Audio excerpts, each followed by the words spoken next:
Hello बच्चों, let's read the question. The question said that two frictionless inclined paths, one with a steeper slope and the other with a gentler slope, meet at the same point. From the point, a stone is released on each path, each stone sliding downward. Will these stones reach the bottom at the same time and with the same velocity? Explain your answer. So, we will solve this question. First of all, we will see what will be the key concept used to solve this question.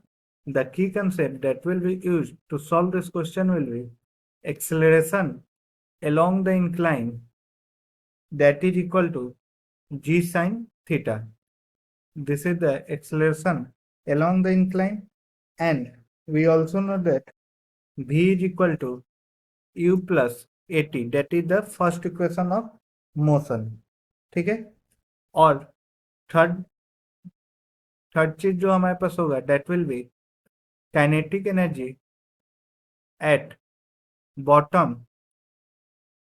of incline that will be equal to potential energy at top of incline. ठीक है, अब हम देखेंगे हमारे पास दो दो incline path है. ठीक है, और दोनों सेम जगह पे मिल रहे हैं. ठीक है, suppose these are two inclined paths and they both meet at the same point, this point. ये θ1 है और ये θ2 है. ठीक है, हमारे पास θ2 जो है that is slightly greater than θ1 which can be seen. ये ज्यादा स्टीपर है और ये थोड़ा जेंटलर स्लोप है. ठीक है, अब हम देखेंगे ये दोनों इंक्लाइन का लेंथ तो अलग अलग होगा लेकिन height will be same, that will B h. ठीक है, नाउ हमारे पास पहला ऑब्जेक्ट θ1 की तरफ जाता है तो इसका एक्सेलरेशन a1 है, और दूसरा स्टोन θ2 की तरफ जाता है, इसका एक्सेलरेशन a2 है. So we will have a1 is equal to g sin θ1 and a2 is equal to g sin θ2. अब since θ2 is greater than θ1, so हमारे पास a2 is greater than a1 होगा. ठीक है, now for both of these stones, ठीक है, दोनों stones के लिए हमारे पास kinetic energy at bottom that will be equal to potential energy at top, क्योंकि ये हम कहाँ से ला रहे हैं, कंजर्वेशन ऑफ मैकेनिकल एनर्जी से. अब काइनेटिक एनर्जी एट बॉटम कितना होगा, that will be half mv².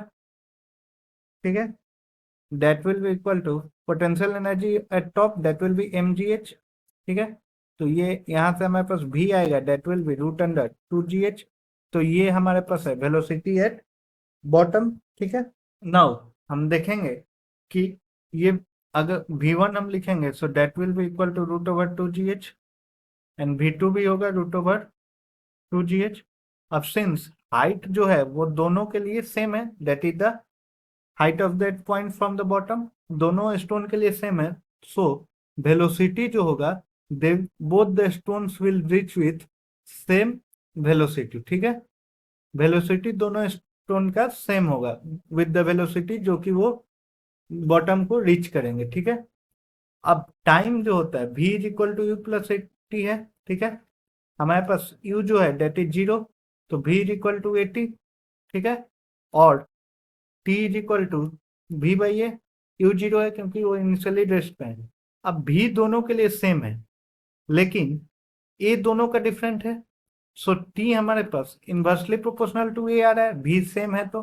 ठीक है, सो अब a2 is greater than a1 है, सो हमारे पास t2 will be less than t1. So time जो होगा वो फर्स्ट स्टोन का ज्यादा लगेगा एंड सेकेंड स्टोन का कम लगेगा, बट वेलोसिटी सेम होगा. So this is the final answer. Hope you all understood it well. Best of luck.